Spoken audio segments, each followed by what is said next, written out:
Hello everybody, welcome back. Today as well we have got you another video. In this video I'll show you how you can sign up on Dogecoin Wallet. But before that, please do make sure to like our video, subscribe our channel, and yes, without any further delay, let's get started.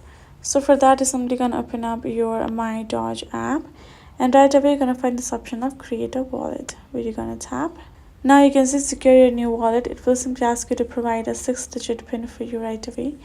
Once you're provided, you also have option of simply using fingerprint and face ID for the unlocking purpose if you want. And if you simply want ask every time I open the app, that's also you can choose.